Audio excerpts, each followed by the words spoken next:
crazy story. Just like the others, how am I always involved? I can't explain it. Must be something in the air, or maybe it's just me.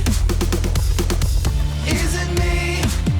Is it me? I can't explain. What else can Welcome back, everyone, to Is It Me? I'm your host, Michelle, and we're here for the fourth episode of this series that I love with some badass women. We're here once again with Eva Kira Aran. How are we feeling? Feeling good. Feeling great. Excited. Part four. Part four. Part four. We've come so far. Come so far. We have more stuff to do later. We're going from here. Eva and I are producing a really cool show. Yeah, that happened it feels like out of nowhere. I mean, you kind of came up with the idea to do this 2 weeks ago and then said, let's do it. And I was like, yeah, I could do that. I'll be in town. Yeah, I don't, listen, all I'll say is for the people listening is that if you're ever sad and you calculate the hours that you were crying, that's time unpaid, and you need to create something with your pain to get you money to wipe your tears with the new Kleenex that you bought. Yeah.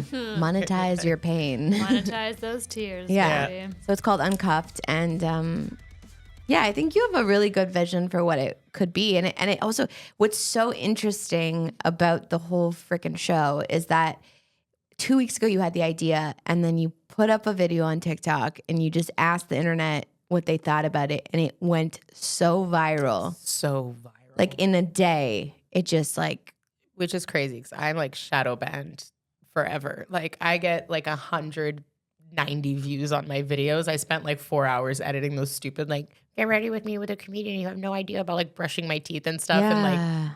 And so when I thought of it because I'm going through my own breakup right now, and I remember I was taken out like right after we broke up, and like I was dating a DJ in the nightlife. Like the last place you want to go is a club after a breakup. Like everything reminds me of him. There's girls behind the booth that used to be me. Music reminds me. Imagine the healing thing that you love so much you cannot listen to because you're like, house music. It just felt too soon, and it really did hurt. Like I remember Ariana and I had gone to JOT, and it was too like JOT?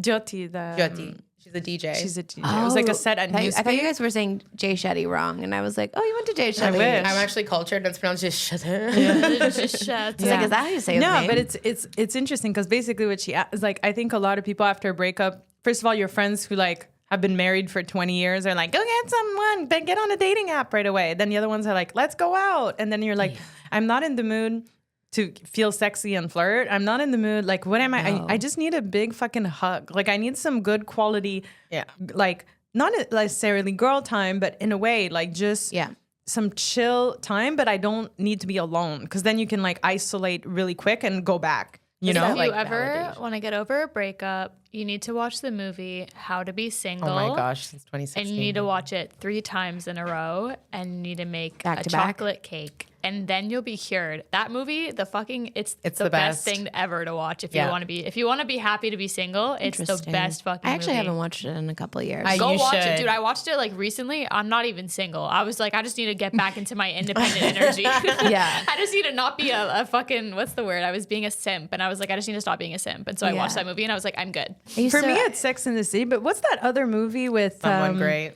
Someone Great, where That's a that good one. Lizzo song came out, like that, like Someone Great is so sad. It's so it breaks sad. my It heart. breaks my heart. Yeah. It so bawled my eyes sad. out. But That like movie the first came time I out- watched it, I was like going through a breakup and I hated it. I couldn't stand it. Yeah. Then I rewatched and I was like, you know what? It's so real, like that. in a so way. real. Yeah. When they go, Oh, I know what you're talking the about. Scene, Yeah, the yeah. scene when they're in the last scene and she sees him and she mouths "I love you" and he mouths "I love you" back, and they're in the middle of. I was like, And they don't talk. and they don't fucking talk. He's hot too. He's so hot. Dude. I like that. I was like, the whole time I'm like, Dude. bitch, why are you breaking up with this guy? He just Yeah, but couldn't do the that long actor distance. is just fucking. Have you watched Incredible Jessica James? He's in No. it too. That's a really good. I wanted to show you that movie last night because it's like a very empowering. Like she just got out of a breakup and she goes. Have you watched Shrinking, the new show with? I love Jason Shrinking. Segel. So the actress in it, she's the one. So she's going through a breakup, but she's super like bold and upfront and like is like, yeah, I'm just on a date with you here because because my ex comes here usually and I was hoping he'd see us, but actually like, I don't even like you. Like, it's like the kind of exact energy that you're looking for after a breakup. Yeah. And it's just like, it just felt super soon. And I remember thinking to myself, like, man, I just wish there was like another activity I could go to make myself feel better. Yeah. That wasn't just like pounding music and like Getting chuggy pounded. guys just talking to me or like spilling their drinks on me. And I was like, what if there was just like a kickback, but for people who are either like for women mostly, but now I keep getting messages from like some of our sad boy comic friends who are like, can I please come? And I think that's adorable. And I want to And they can definitely come. I mean, I think also part of like, I think when you came to me with the idea, part of like how we like came up or how we came up with the name was because also it's like, it feels like right after Halloween is kind of like cuffing season. Yeah. And every year I feel like, it's not real pressure, but there is like a societal pressure. Like it's getting cold out and like, you know, your mental health dips and a part of you is like, maybe if I just had like Maybe I could another. get pregnant. Yeah. I should get a parent. I never You're like, understood. I already hate my life and body. Might as well like. Cuffing season for me is October. I know literally a lot of never people- understood why After the Halloween. holiday season was like couple season, other than the fact that it's cold and you want to snuggle. Because like if you're in a relationship, you have to buy so many more presents. Oh my god!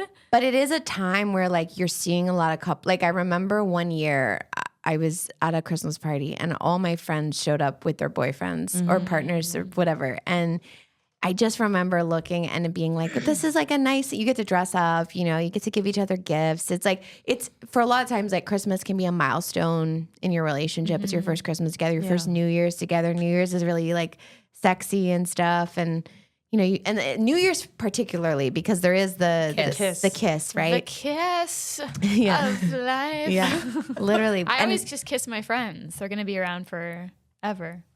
I now I'm gonna kiss my- actually now am I'm gonna kiss certain my that 90% boyfriend, of the reason when I why was I'm a single. stand-up comic is so I can work on New Year's and I don't have to deal with the fucking Those parties like or the kiss. Valentine's Day, New Year's, like Yeah, you're like, I get to work let's on all the make plans. holidays. Yeah. Yeah. On my Valentine's Day, I went to go see How to Be Single with my friend, and we ordered $60 worth of chicken nuggets. It's the best. When I was single, I used to always watch 50 Shades of Grey. Always has a screening on Valentine's Day, and we did listen. It is what it is.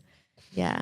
I've never But I seen think it. it's because, but I think in Canada specifically too, it's like, it's like cold. I don't know. There's just something about the season that feels like we need to, like, there's Yeah, like you need to be, coupling like, bodied happening. up. And it's because like summer, I think feels so free and everyone's always like, I'm going to be single for the summer. Like it's hot. It's like sweaty. Like I'm Everyone's- meeting people every day. Everyone's outside. Tanned. Like we're doing things. We don't want to be tied down. And then like everyone waits till like Halloween and then like slut it up on Halloween a little. And then boom, November, like Spooky. spooky. Spooky relationship. Spooky relationships. Yeah. Yeah. So I think that was part of like Uncuffed was like also the feeling of like when you go through a breakup, it's like a very specific feeling. Sometimes it feels like the end of your world. Like I remember like when I was going through my last breakup, like it actually like complete like destroyed to the point where like I've said this before, but like I was just every restaurant I was in, I was crying. Yeah. Oh, you just can't I was just a bitch crying. I was crying. And your friends are there for you, but they're also kind of like, we're trying to have dinner. Like, how long are we gonna do? Are you gonna get help? And they can empathize, but they don't know. They don't feel like how you feel. So sometimes like it's nice. It's like a blessing when you're like going through a breakup with like me and my cousin even like got so much closer just for the fact that like at the same time we were going through something like we were going through like you know like breaking up and you do find community in that. Yeah, and it was just it actually touched me because at first, you know, when ideas are birthed, especially like for producing, like the Kickback took 3 years to get to where it is, and now I'm ready to take it on tour because of, you know, the ending of my relationship and just feeling like it was time to grow and all that kind of stuff. But I hadn't felt that like spark with the Kickback in a really long time. It was like kind of one of those things where it's like you love what you do, but over time it stops feeling like something that you love. And I feel like, you know, there's a lot of things in life that happens to where it's like this is starting to feel like work. It's not bringing me that sense of joy and community that it used to, planning it, like that connection, you know.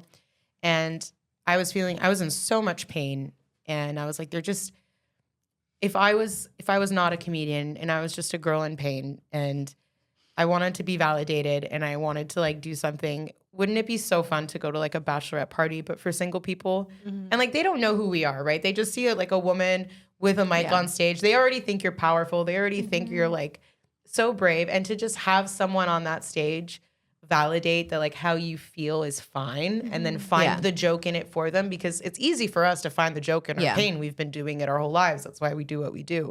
But there's people out there that are just in pain, period. They can't see the other side. They can't see the other tunnel. Yeah, you know? and maybe they just need a night where they're like in a room with other people who feel that way, so that it's not so isolating. Yeah. I remember feeling like I was the only one going through like it felt it on it, like at times it felt like bullet holes. Like I felt like I had bullet holes in my heart, and I was like, are these ever gonna close up, or like am I just gonna feel this way forever, and like nobody else can understand how I feel? And you want to like tell people that, you want to like explain it to you, and then you tell people that you feel like you have bullet holes in your heart, and they're like, maybe go see a cardiologist. But it's also Maybe go see an EMT. they give you this feeling like Turning you me haven't on. figured something out that everybody else figured out, when really it's just like we all have different destinies and different life, you know? And we were talking about it with a friend yesterday, where we're saying like, I have so many friends who've been in a relationship for a long time, and they'll go, I could never be single. I could never deal with this, as if like your life is such a nightmare. And I'm like the idea of starting over. Why is it called starting? Like, I've been a full person. I've been fully living this whole time. So it's like, not only do you feel sad because you lost your person, you feel like I'm defeated. I'm not good enough. I'm not good at this relationship thing. So you need to be around people who are just like, no, dating is fun. It's meeting new people. It's going to a restaurant. Like when people are like, what do you do when you go on a date? I'm like, don't you fucking have conversations with people sometimes? Like, it's not that, like, you're making it out to be this thing that is so complex. But when we talk about it, like last night, we were like 3 single people talking about dating stories. It's so light and fun, and being able to talk about it with people who are also single is so much more relatable, because you're not the comic relief of the conversation either, you know? Yeah. It can be really isolating, and I think that I've definitely felt that even like as I get older too, because people are like, you know, settling down, they're finding their people, they're doing the work, they're finding them like themselves, and then they're finding great people that like complement, and then they're settling down, and it's just kind of happening. And also, you know, there's really real goals that people have. Like people want to have kids, and like you have like, you know, we're bound by that. That's just what it is. And so it gets, as you get older, you hear that all the time, like, oh, I could never, like, I don't know how you do it. And I'm like, bitch, I do it great. I love being single. Yeah. Like, I love it. I am always my best self when I'm single. Yes. Like when I start dating a guy, I'm always like the worst I'm anxious, weird, like freaked out, like high strung, miserable. I definitely agree with that, which is so weird about like breakups too, right? Because it's like so many great things happen to you immediately after you cut the cord. Yeah. And you see improvements in other areas of your life so much. And then there's this other part of you that's just like, yeah. How am I doing? Like when I first I was calling you guys, I was an absolute mess. Yeah. But I think that's just like the codependency. Yeah, of course. Not you specific. I mean, you. No, I'm not you specifically. No, but that's not wrong. No, I meant like, Not wrong. Like it's okay to break down, and it's like you have the permission to for as long as you need. Yeah. Like there's no timeline. But like on this. Ariane, I'm like, okay, ouch, like I'm done. Yeah. But whatever.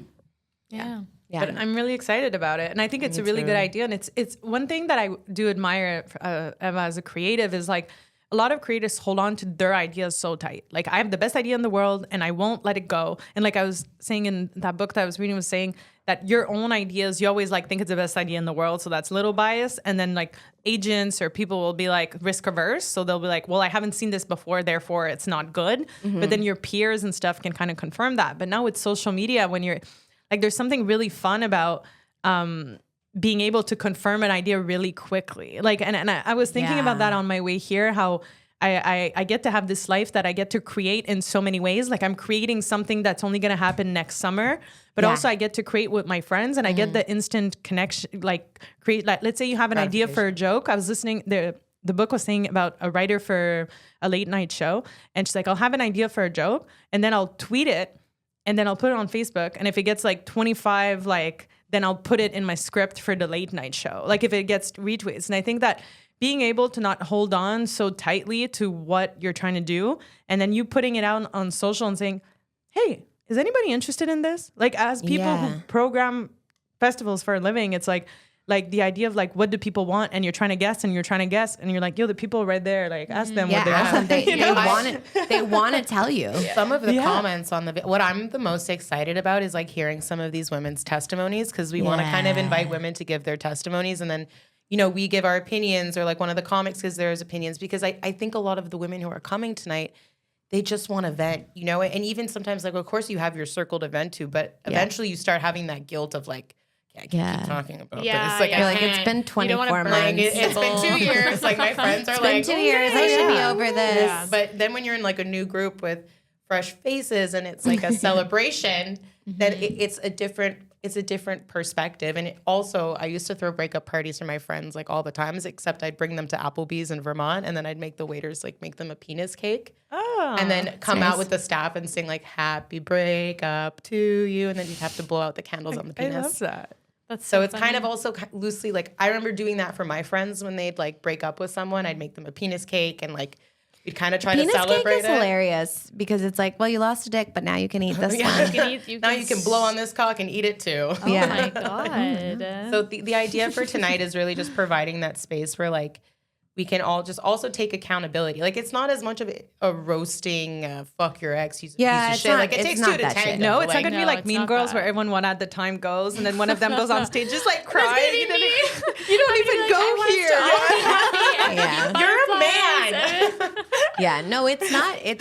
I think people think like, fuck your ex, you know, like it's not that at all. It's more just like a celebration of the fact that like, it's okay to be uncuffed. It's okay to be in a situationship. It's okay to be at whatever uncomfortable. It's okay to be in whatever stage of relationship. It's okay to be fucking happy. Like, if you have a fucking support partner, great fucking job. Like, take amazing. a break. Yeah, like have at it. Like, there's no shame in any. But the point is that there's no shame in any. Yeah, it's like being like, I think of like how all my mom friends, they say, I wish there were fucking more moms on Instagram being real about what it feels like to be a mom sometime, because they're like, I see all these perfect situations, and it's so not how I feel every day.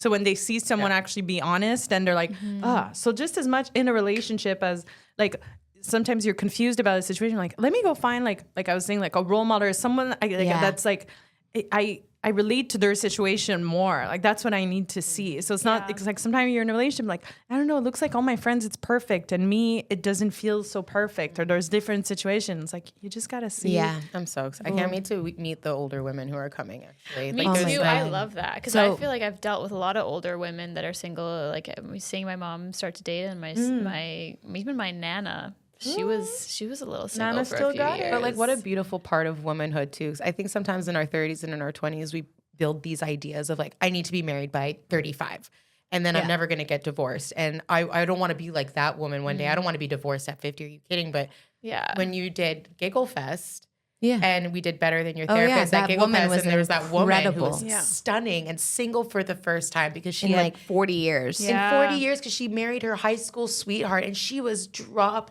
dead gorgeous. Stunning. Like, when I tell you, like, queen of the MILFs. Like, MILF I would have mommy. fucked her. And the entire crowd Yeah. was just so happy for her. And like, that feeling can heal like 6 months of trauma. Because she was that was such a magical moment, because she was so honest about the fact that she was starting to date again, and that she was, she goes, the last time I was naked with someone new, I was fucking 21. And now she's like 55, and she's like, I'm nervous, you know, like, I'm nervous to be naked again in front of a different human being. And it's like, wow. Like, I love to see women in their 50s, like 40s, 50s, 60s. I love to see them, like, if they're getting out of stuff that doesn't like serve them anymore and they're restarting. I just love to see that. Yeah. Because it's not restarting, really. It's just shifting into a new chapter. New chapter. Exactly. Life is so many different chapters, and it keeps going. And this idea of like, I'm going to lock myself up because I look the best I've ever have. And then I'm just going to go, the rest of my life is going to go to shit. It's like, bro, like, we're in our 30s. Like, we've only experienced half of our life, and most of it were children, you know, and then you just basically started living, and then you're like, hey, this is all gonna end now, and in a weird way, to what we're like, being in a relationship also is a dangerous, where you're like, am I gonna get in a relationship and completely give up on myself and stop working on myself and stop you know, no, it shouldn't be that way. And sometimes like I see older couples where I'm like, I feel like you should get a divorce or like break up for a few years so you stop taking each other for granted and then you can start. Because if you started dating tomorrow, no one would want anything to do with you. Like you're so rude to your partner, et cetera, but you got so used to comfortable. Yeah. So it's like this refresh of like, no, like so there's something about being single that makes you like stay up to date and like be with it. And yeah, there's, I mean, How I Met Your Mother had this like joke where it was like called single stamina, and like single people are just like, you know, they're moving, they're like moving and grooving, and they're like whatever. But yeah, I think you can have like a beautiful chapter in your life, get married, and then just enter a new chapter where you're not married. Yeah. There's also like when people are like single, I feel like they're always like comparing themselves to people that are cuffed. Like they're always like, oh, but like, you know, all of my mom's friends are asking me who my boyfriend is and if I'm single. Like, it's always the older generation. Yeah. Meanwhile, they're literally in the worst relationships I've ever seen in my life. Like my dad's friends, I'm scared for their marriages. Like it's crazy. Like it's always like these like this like dynamic where like the husband is like I was saying before, like the child, and then the mom is like mothering not only her children but her husband, and like nagging, and the husband shits on the wife and the wife shits on the husband, and it's just all this like terrible like toxicity, but they won't get divorced because they have a family. And it's like, bro, if you're single, you have a clean fucking slate. You can date whoever you want. Yeah. You can date the best person you meet. You can date nobody. You can like, you don't have to be tied down by someone who doesn't treat you well, which is like a blessing. Yeah. But I think we branded for so long, and it's like, even now it continues, but it's like, oh, like that image that you just painted is like, well, that's just marriage. Marriage, right? Am I right? Once like, you have a kid, it all fuck that. I'm gonna be hot whether I have a kid or not, bitch. For life. Yeah. You better, if you don't think I'm hot for life, you're not for me. Like, if you don't think I'm hot when I'm 75, bitch. Yeah. Sit down. Yeah.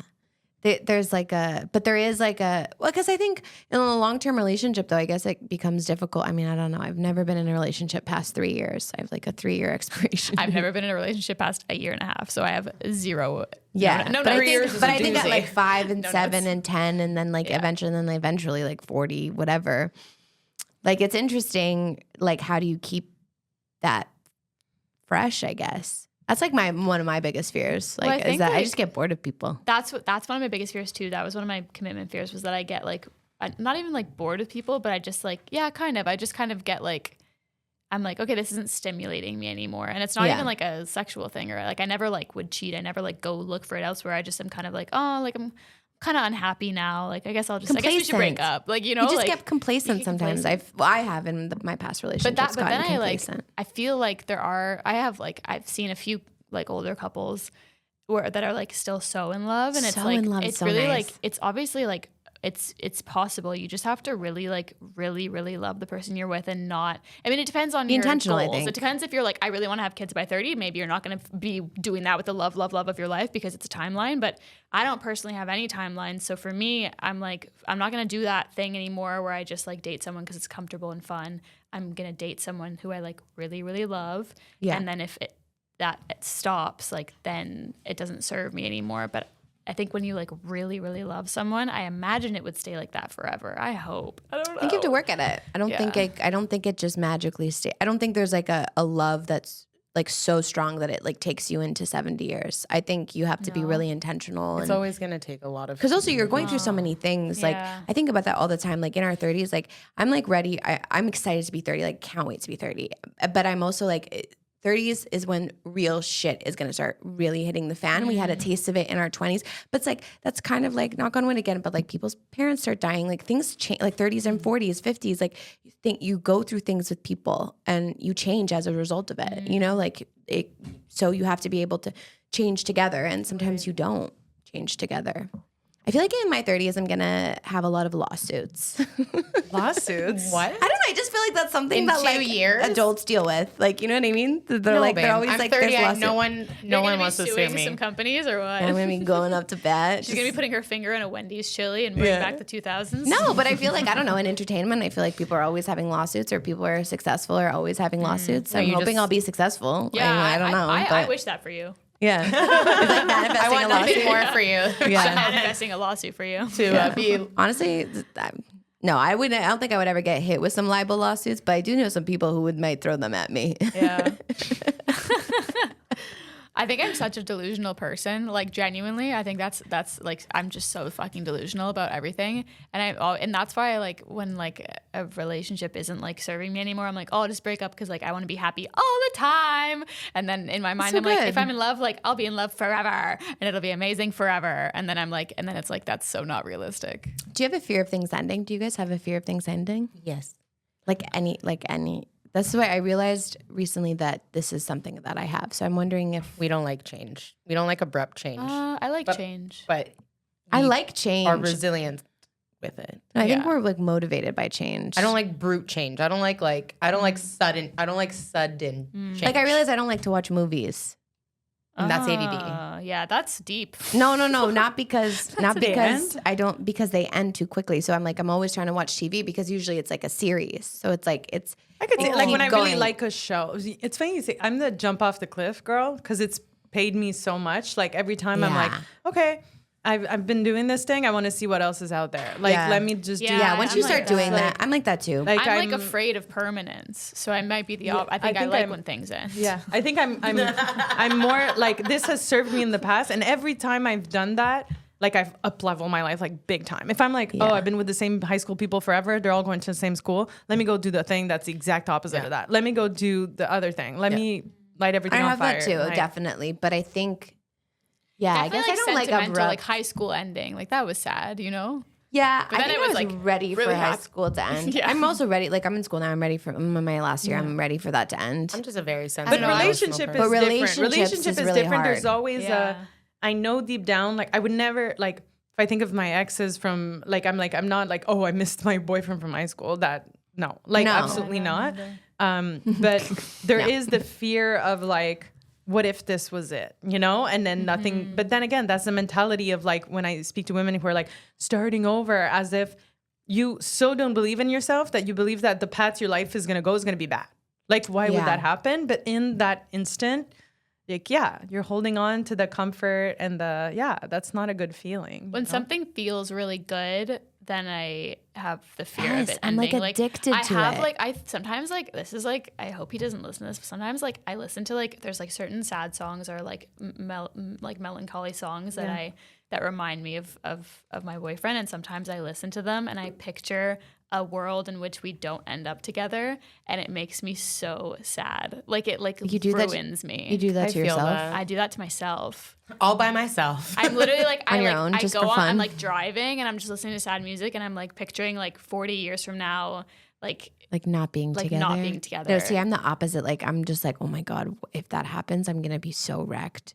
it makes me so sad. It makes me Like, anxious. I don't want that to happen. Like I'm like thinking about this as in like that's a dystopia. Like that's like I'm like so afraid of that happening. Like It's like it worst makes me case- sad. Yeah. Yeah, I'm not like picturing it as like an idealized. Like I'm not like I hope he had a no. No, like, It's like when you no. picture Like- yourself crashing your car sometimes. It's like Is it's it that me? it's like That when you might be picture you. like this is like obviously knock on wood scary shit, but it's when you picture like you know one of your parents dying. Like it's like you put yourself Right. in that mental state because you're like I don't know you're fucked up and doing some sadist shit to yourself. But like I do that sometimes. I like picture like. It's like that's like prepping. It's like worst case scenario. Well, for me, prepping. it helps That's me really like interesting. It helps me like contextualize how much I like love him because it's like I've always been like I'm like so happy with the idea of like having my own career, having my own future, and like you know move to New York and become a comic or write on a late night show or all these things excited me so much more than any relationship I've ever been in. Mm-hmm. And now I like picture this like world in which I end up doing that and he ends up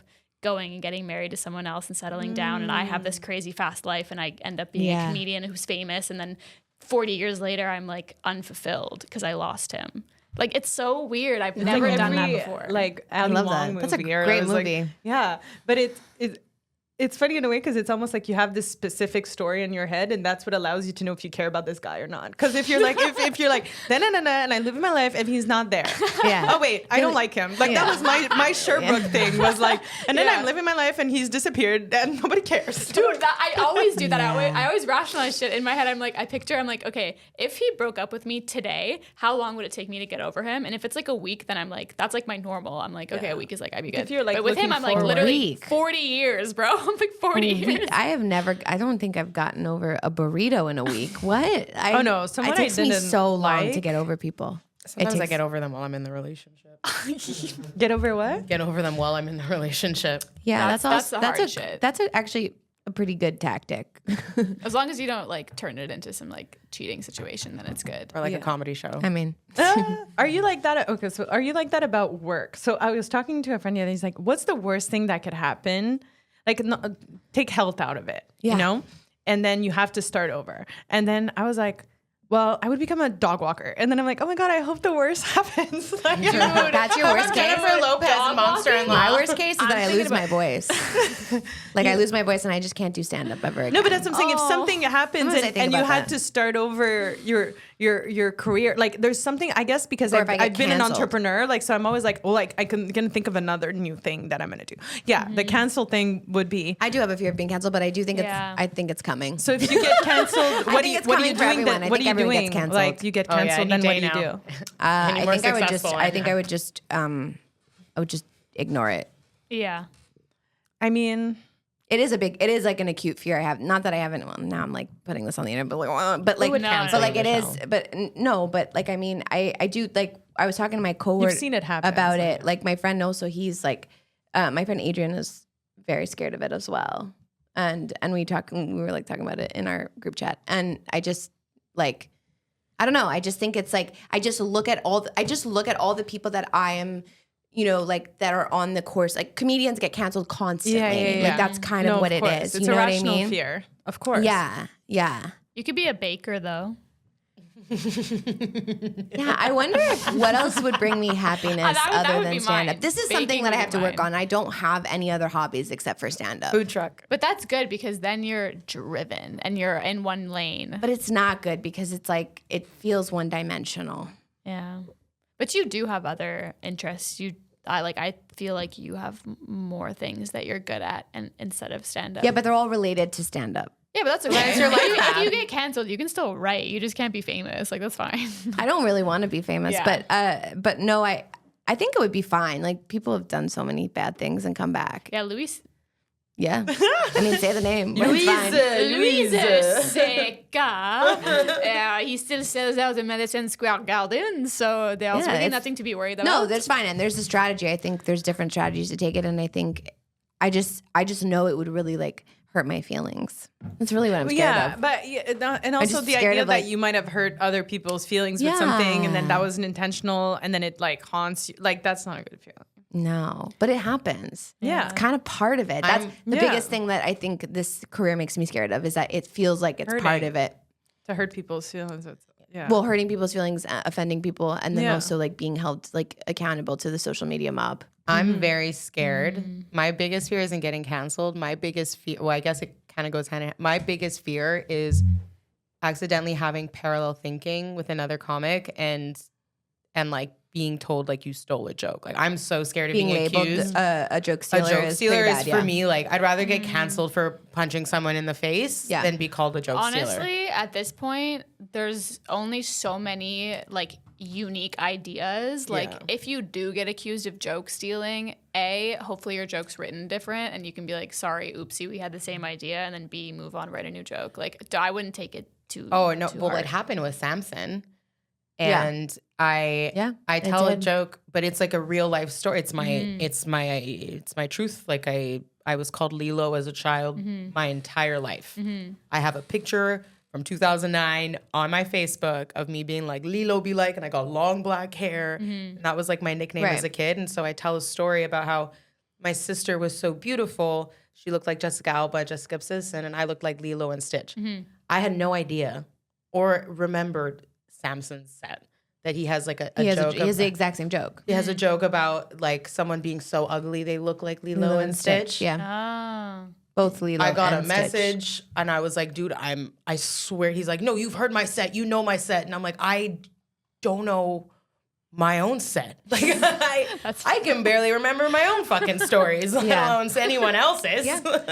Have you heard my you guys set? squashed But that. also, I'm sorry, No, like we guys squashed that squashed super it. quick because he Super was like, quick. I didn't mean Easy. it, and I was like, but that fear, It's a like, scary feeling. the initial It is a feeling. scary But I feeling do to get think, called like- out, yeah. And also it's happened to me where someone like sent me a comic doing one of my jokes, and I was like, ooh, dude, that's sometimes bad. And sometimes like but people then it happens, and Yeah. I don't. You're not gonna hold someone accountable to that if they made a mistake. If they really went out of their way to like steal it, and it's the same fucking thing, okay, great. But that's, I mean, really, it's a compliment, yeah. and you'll write more jokes. Sometimes people send like not, this isn't like an often thing, but like once or twice someone sent me like a reel of like a famous comic that has like a similar premise to me, and I'm always like, oh my god, I did that. Like, Yeah. like, cause I like wrote, cause obviously I didn't fucking steal their joke. I didn't even know they had No. that joke. Yeah. But it's like when you write a joke similar to someone that Yeah. you idolize, you're like, holy fuck, like we're Yeah, on like the our- same wavelength. we're on the like same that's wavelength. so Are we sick. connected? That's so cool. And then the stealing joke thing is kind of like, you know, it's really obvious to tell when someone's like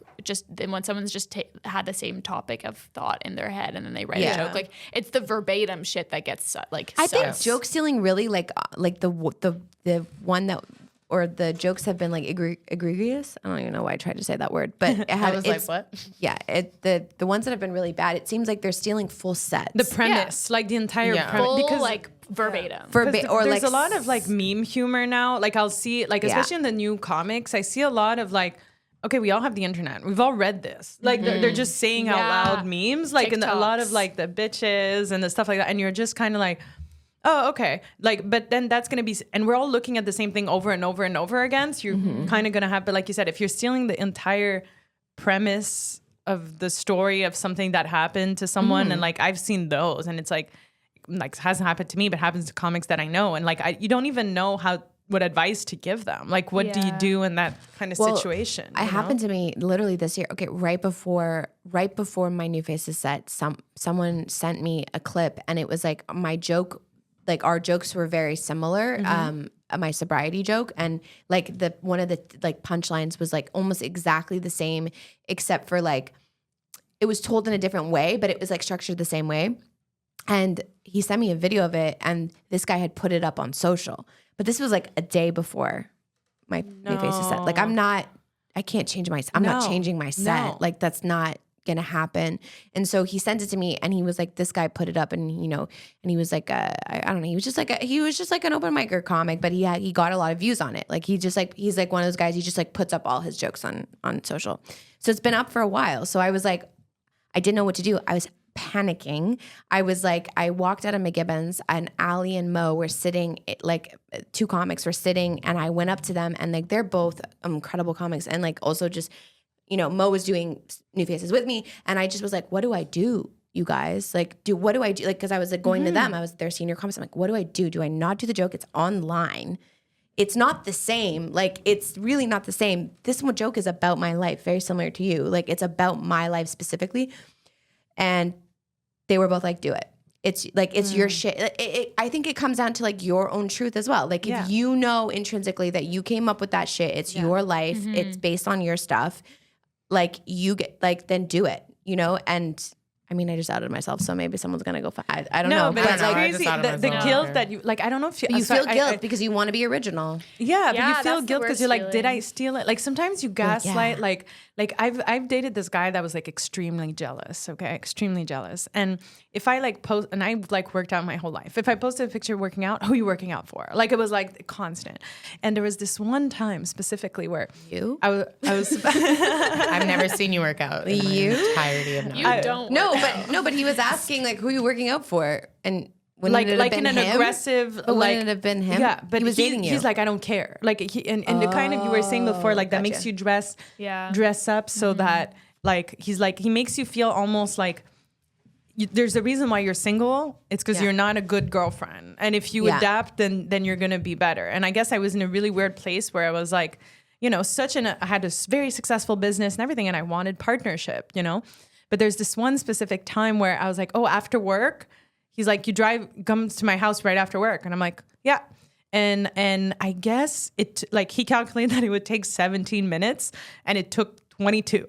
And when I arrived, I swear he was so intensely like harassing me as like, where did you go? Where did you stop? That I swear in my head, I was like, did I stop somewhere? Like I started going crazy of like, you were like 5 am minutes I lying late? to him? Like sometimes I'll tell little white lies or random I'm like, shit. is this real? Yeah. But then I swear, I was like, he got me into that point where I like start questioning. So I feel like with that stuff, it's like a weird, like you said, the parallel thought versus I'm watching content all the time versus I'm watching stand up all the time. Like you'll have an idea and you're like, did I have this idea? Did I dream this? Did it happen? Did I or lift did I it? read it? Yeah. And then you're like, that's a big fear. Like not even, it's one thing to fully do it on purpose and be like, oh my God, like that's whatever.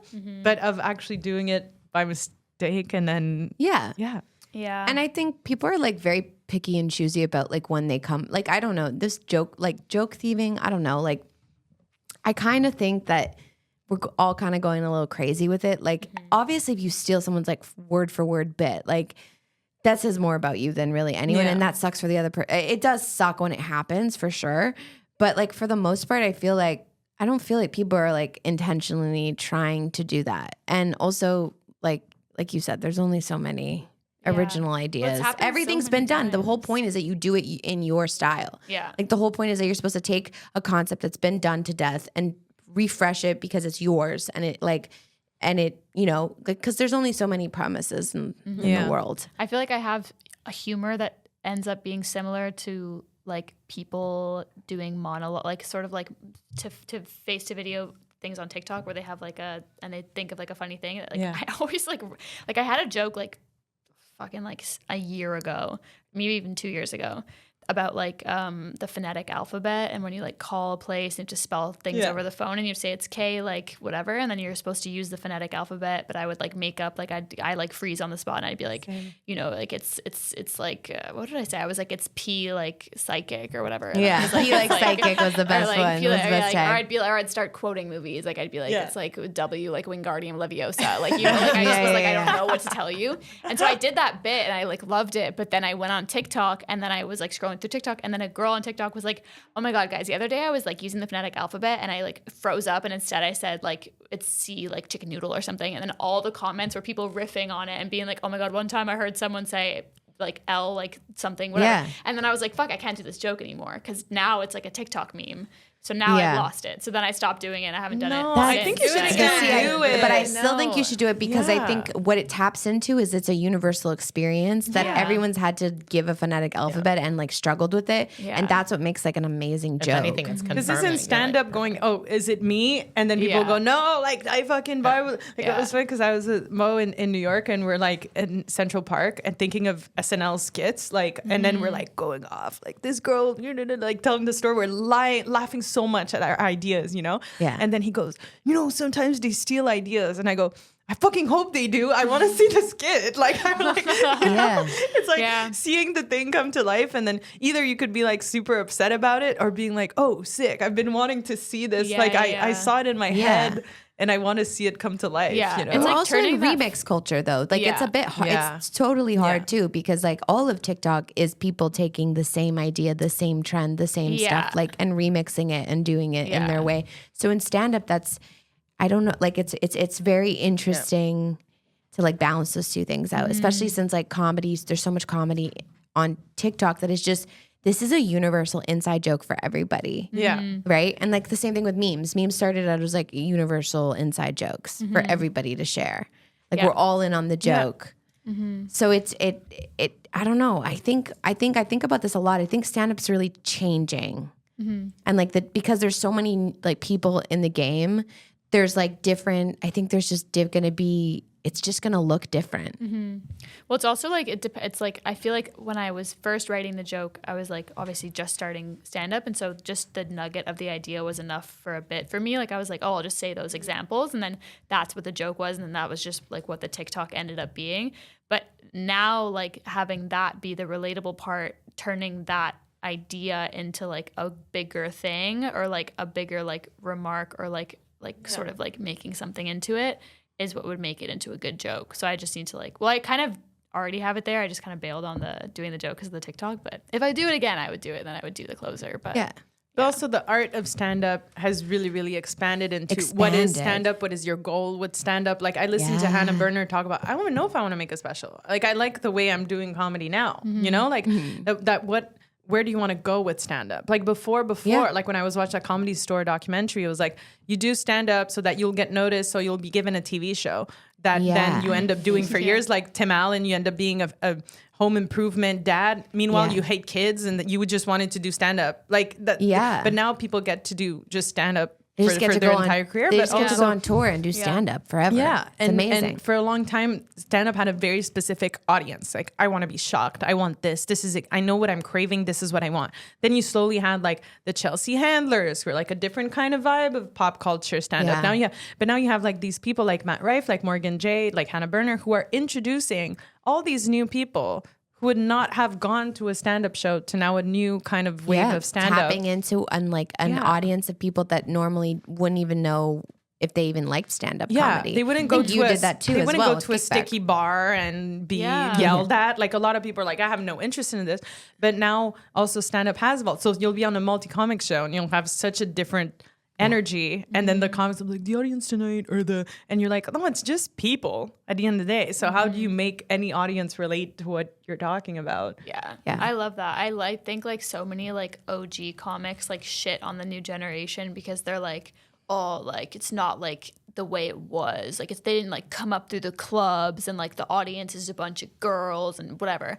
And it's like, okay, sure, but like if you want stand up to last and like be like sustainable as an art form, it has to appeal to more generations than just like the 30-year-old sticky people. It just like needs to be different. It needs to go there. Yeah. So like if you really love stand up, you got to love the fucking Gen Zs.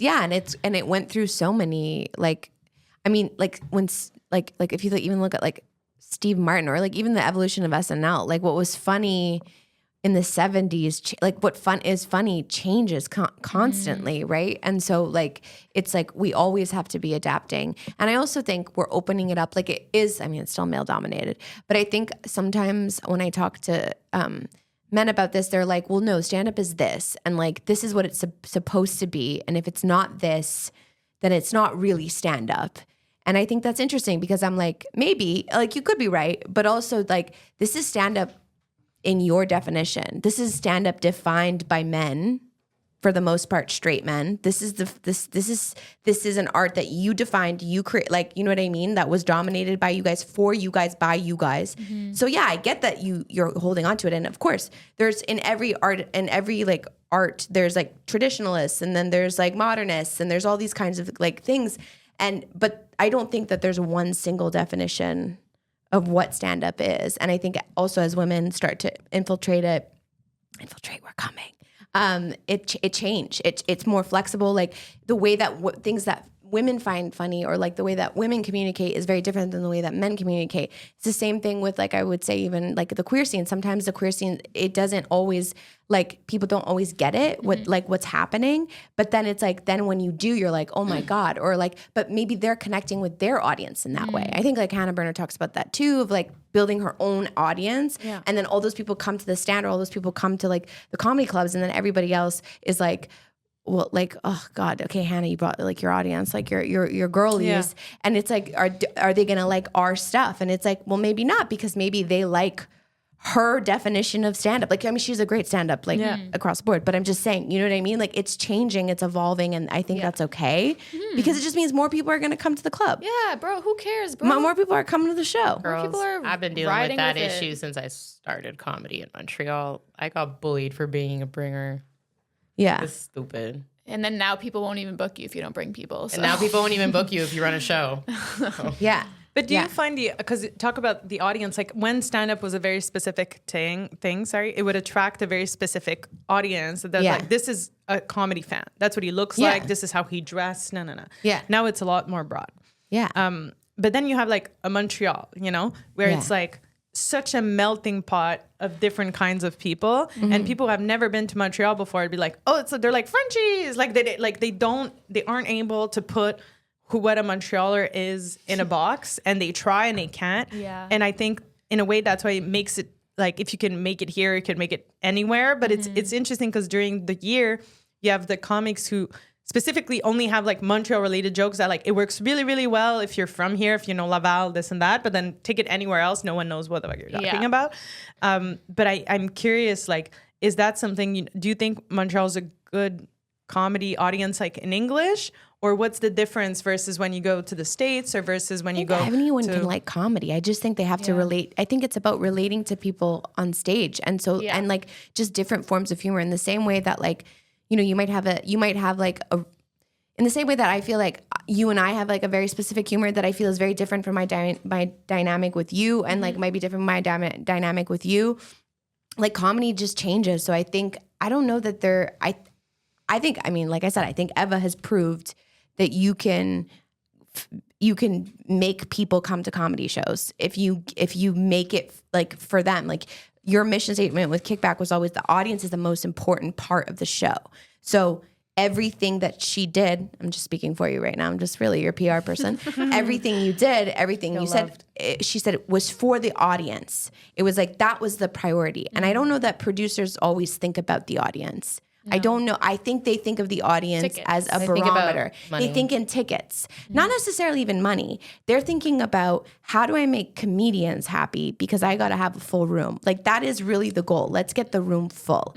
And it's like, okay, but just like in marketing, if you can get a full room, but are you getting one time? But also, are you getting a room full of people that are active buyers for what you're saying? Like if you're people selling that actually care about like if you're comedy, selling if you're selling like sunscreen and you get a bunch of people in the room, it's like, yeah, you could have a full room, but are those people like people who want to buy sunscreen? Like it's also about the quality of the person that you're bringing. And Eva, I would watch her. Every single person that walks through the door, she gives them a hug and she says, welcome. And it's like, there's a reason why they come back, because they're the most important people at the event. And she will tell comics, you're not allowed to do this because my audience doesn't like it. And I want them to feel safe, and I don't want anyone else. And I don't, and then there's comics that don't agree with that because they want to do their art and they want to be free, and that's fine too. And go do your free show. The typical is like, if you can't handle it, get out of here. That's usually the typical tone, you know? I'm pretty protective over the audience. But look at look at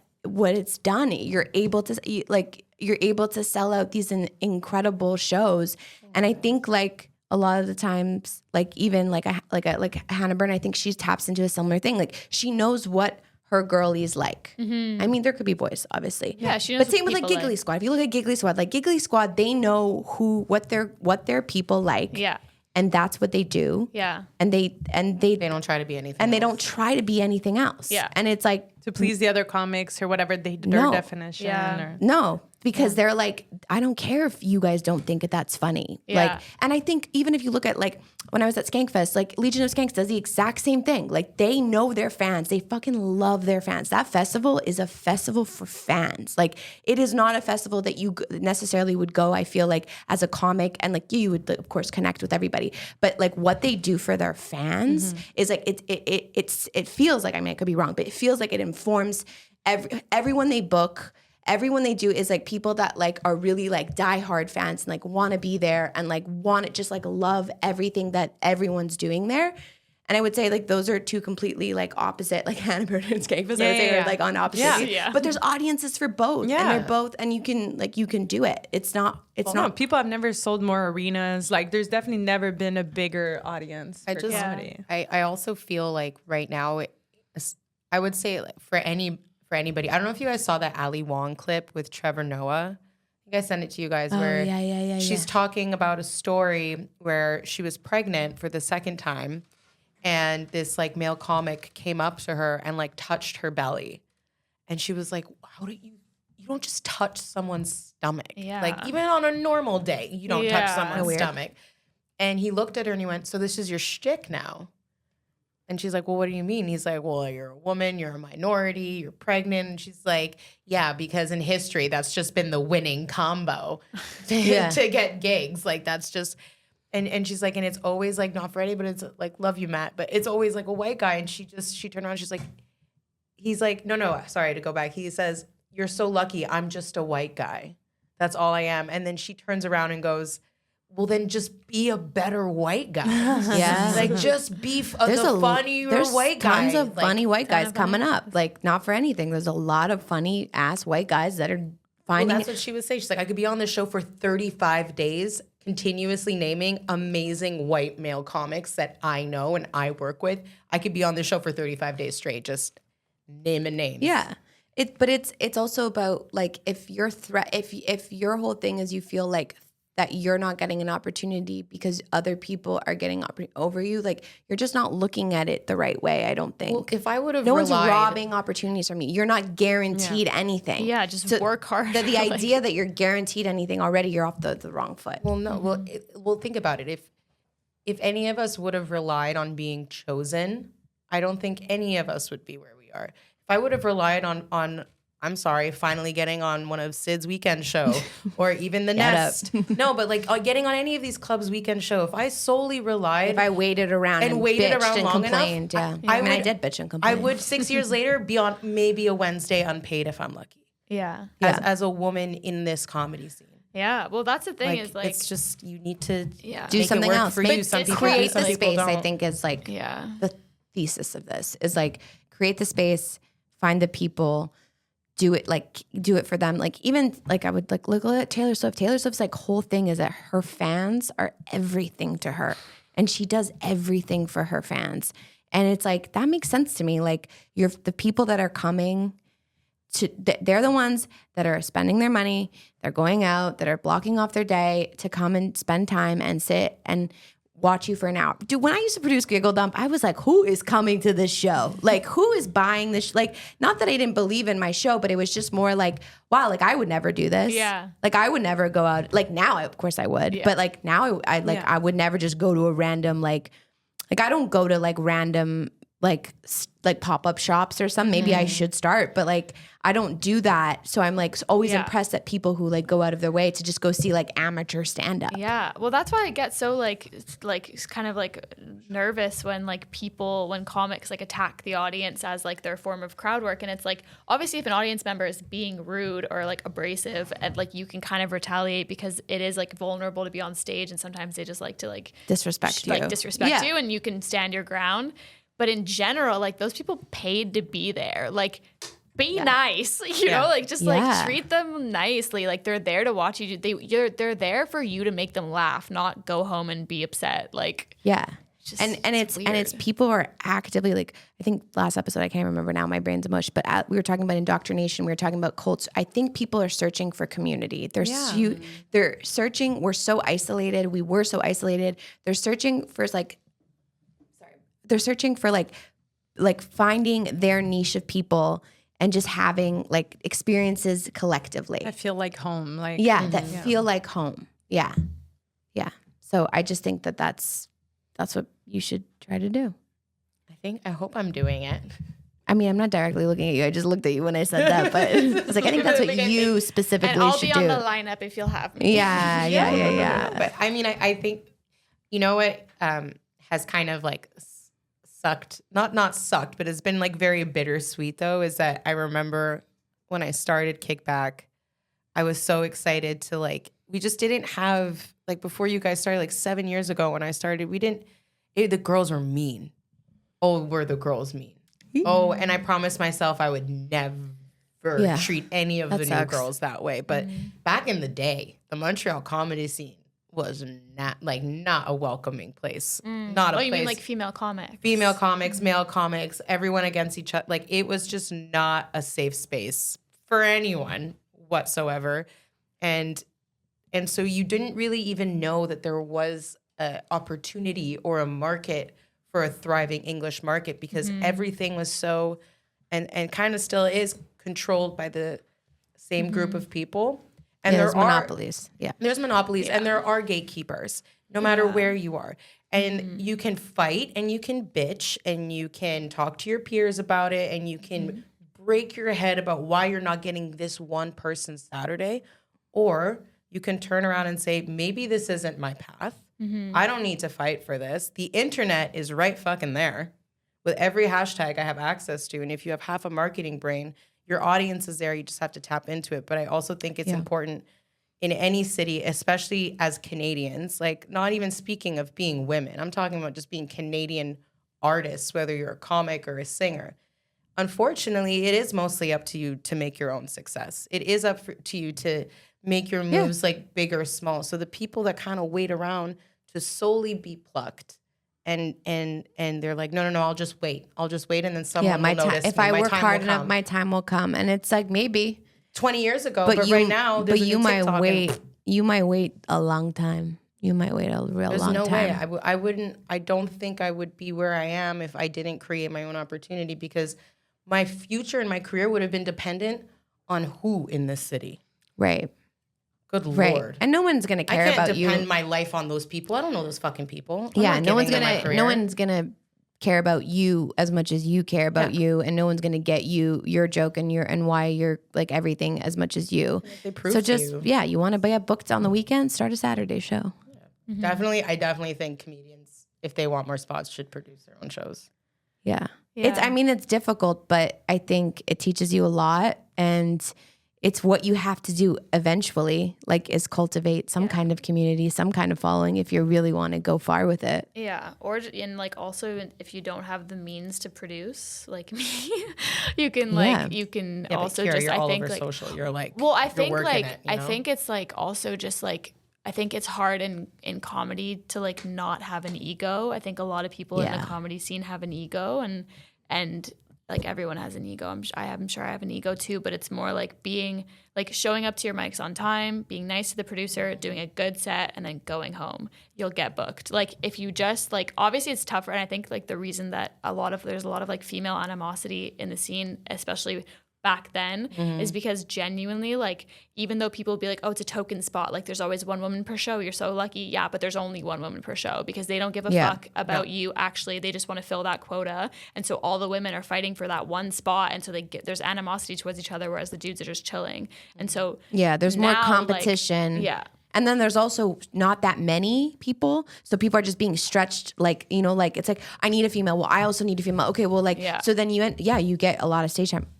For sure, granted. But then you're also you're the only feminine energy on the show. And then it just like you have feels to like carry that. like the energy shifts and it's weird and you're breaking up a sausage fest and the energy's that's why I love that you guys have both started shows and there's more there's so many more shows now. Like I used to rely on one producer and now I'm doing I'm not even like stretching to reach out to them for spots because I'm like, well, I'm doing the Nest this weekend, I'm doing Eva's show this weekend, I'm doing a corporate show, I'm doing like there's so many shows now. Yeah, and so many people have decided they want to be independent producers because then they can give their friends opportunities, they can give themselves opportunities, and they can build something that they like want to be on. Yeah. And then it's also just about practice. So like if you don't have an ice rink, build an ice rink. Yeah. I think the That's how English you're gonna comedy get better. community has always been there. Like I think that market has just been a sitting duck for years. And I always saw Montreal as like a blank canvas when it came to comedy, which is kind of why we came up with the kickback. I think the issue is that there's not enough attention towards the quality of comedy shows that have been happening over the past couple years. So That's a people really come fair to like a point. random Tuesday or something like that they randomly get somewhere in Montreal on a random day. Yeah. And then they're like, oh, well, there's no scene. And then they go to a French mic on a random Tuesday. And it's like the hypest thing ever. It's amazing. The crowds are cheering. It's wild. And they're like, well, is there a comedy scene in Montreal? Is there something happening other than like JF? And for a long time, that was true. And then now in COVID, there was just this like rebirth of everyone being like, well, fuck it, I gotta do something. Yeah, Gen came in, Yeah. real hot. We came in. Yeah. Or practice your French and hit up the French clubs because they're great. I find the French the French French clubs are clubs and the incredible. French They're comedy so community has good. been very I welcome. mean, They're Bordel so is nice. Bordel is so the French nice. club in the city. I'm sorry, French comics, nicest people I've ever met. Nicest people. So nice. Nicest people. I did my first set in French once. I was so nervous. My French isn't perfect. They were cheering me on. They bought me shots. They told me to do it again in English when I was done because they like wanted to hear the story. And I was like, like I'm fucking French now. This is amazing. Dude, and they're so welcoming. And I find love sometimes it. on the English side, we're just like, who are you? Well, because Take yourself. because we compete with like like a lot of the comedy fans are like with the traditional fans we're talking about, fans that have like comedy, enjoy stand-up comedy, are like big like fans of traditional stand-up, and so they come and they expect they expect the same level that they did when they went to the store one time or when they went to the cellar one time. And then they're like, wait, but it's not like that here? Okay, well, no scene. Anyway. What do you think, Ariane? Yeah, and then we'll wrap up. No, I think it's like create your own path. But I think it's interesting because in comedians, because you guys have mics, you always say, oh, this is hard.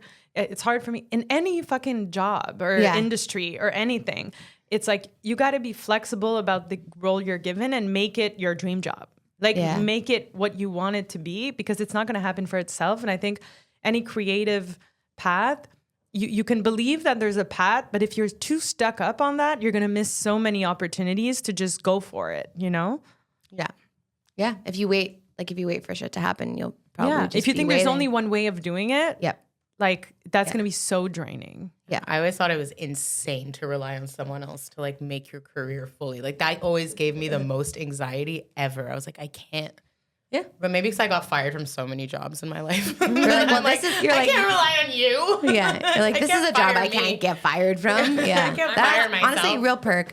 This has been so much fun, all three of you. We did it. 4 episodes. Great job. We did it. This was like, thank you for doing this. And I'm grateful for each and every one of you. And I can't wait to see where we are Congrats on the pod. in a year. Thank you so much. Okay, bye. Okay, I gotta go pay for my parking. Okay, gotta go. Gotta pay for my parking.